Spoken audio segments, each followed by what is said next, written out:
We begin with Category 5 Hurricane Melissa approaching Jamaica. CBS News correspondent Jason Allen is in the capital city of Kingston on the island's southeastern coast.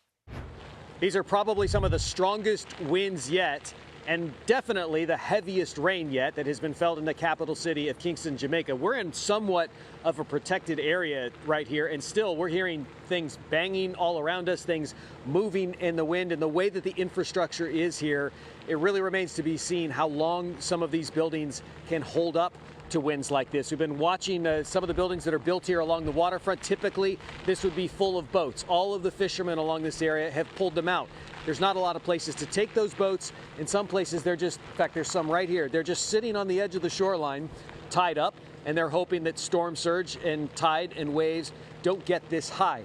The city this evening is mostly quiet, but we have still seen people out and about. Remember, this is such a slow-moving storm that some of the rain bands have been rotating in here for the last 3 days. People were told to get food to prepare for 3 days at home. Now they've burned through some of those supplies, and so some people today were going back out and finding stores that were open and restocking for the week ahead.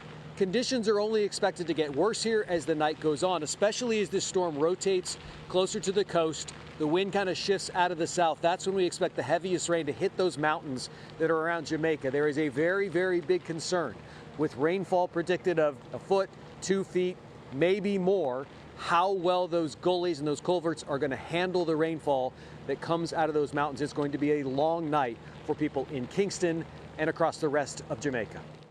Jason Allen, thank you. CBS New York chief weathercaster Lonnie Quinn is tracking this storm. Lonnie, where is this headed? Okay, as of right now, it's 140 miles or so off the southern shores of Jamaica. All right, here's Jamaica right here. Let's zoom in a little tighter because there's something interesting here. That's the western tip of Jamaica. Here's our storm. Look how it's moving.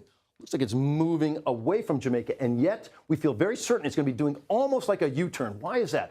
We send hurricane hunters into this storm to collect data so we can be as precise as possible about where it's going. Check this out. We sent a hurricane hunter in this morning, collecting its data. It goes through that eye wall about 8 different times. All right, we come back with the data.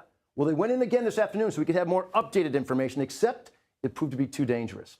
They had to spin around and go back to the airport. That didn't happen. So we're still working off of this morning's data. It looks to be making landfall early tomorrow morning, the western tip of Jamaica. It's a Category 5. Now, is it 175-mile-per-hour winds? Is it 160, maybe 157? It's a Cat 5. It's coming on shore, and it's with the Jamaica for the entire day. You heard the Prime Minister say, we've got to hunker down here for a long period. This is not going to be a quick-hitting storm. That's how you end up getting rainfall totals. He was saying 1 to 2 feet. I'll tell you 1 to 2, if not 3.